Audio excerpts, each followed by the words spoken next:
Southeast states go for lockdown. This is a story by Phil Curry, the political editor.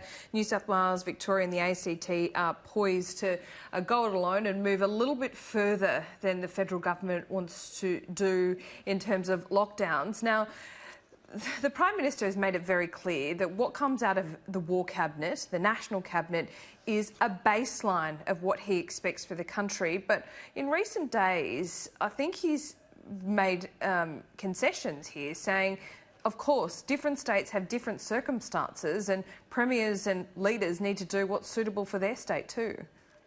Yeah, but at the same time, the problem with that, Laura, is that you wind up with this very sort of fractured messaging, and it kind of goes to defeat the purpose of this national wartime cabinet, or a sort of virtual wartime cabinet that we were sold a couple of weeks ago, and then it winds up with people being very confused. So you wind up with the thing that happened like last Sunday when people heard that New South Wales was going to go it alone on some things, and then you had a whole wave of panic buying and confusion around that. So while I appreciate the idea that everybody needs to, all the states and territories do on some level need to be able to choose the measures that are right for them based on expert advice, you do worry that the messaging and all of that becomes really confused. And well, why, if something is required in New South Wales, why isn't it required in South Australia? And it becomes, I think, something that creates more uncertainty at a time when people are actually looking for certainty and one set of rules here. So James, I agree with you in one sense, but people can choose not to be confused here.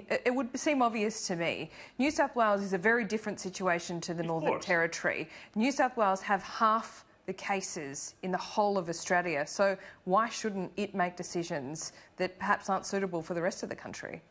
Well, I mean, you're right on one level, but at the same time, we've also seen where, that leads to other problems. You had the whole issue with the cruise ship debacle. Now, you could also say that that was also the result of New South Wales acting on its own. And so there really does still, I think, need to be one source of truth. Maybe you could say, at certain levels of density or at certain levels of triggers of the virus, that you have certain sets of things that are going to be triggered.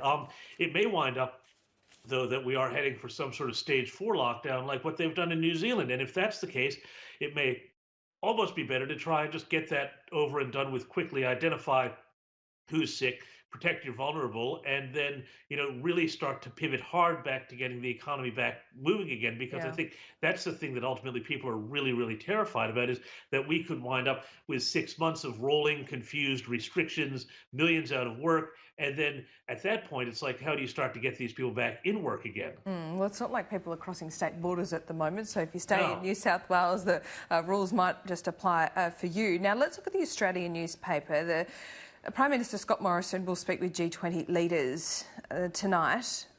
We must stick together, the Prime Minister says. He's calling on the G20 to guarantee the survival of the global trading system. I think at a time like this, there can be a tendency for people to perhaps become more protectionist in their thinking, and you would forgive them for doing so. What do you think about this and the future of free trade agreements, the global trading system, globalisation, how we rely on each other?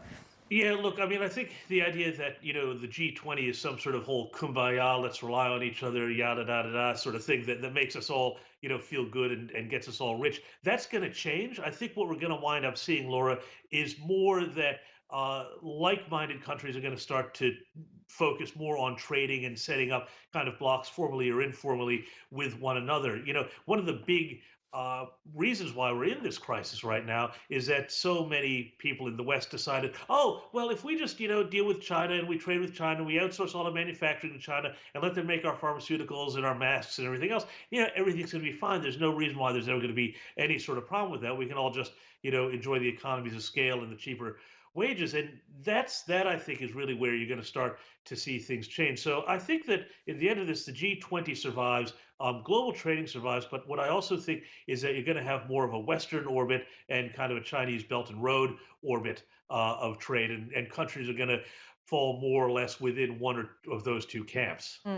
Let's look at the two Sydney papers today. The Daily Telegraph first. Gladys stops the boats. No passengers will be let off a cruise ship and into the New South Wales community. The Sydney Morning Herald looks at lockdown rebels risking fines of $1,000. So these two measures coming into place in New South Wales today. With the cruise ships, this has been an absolute debacle.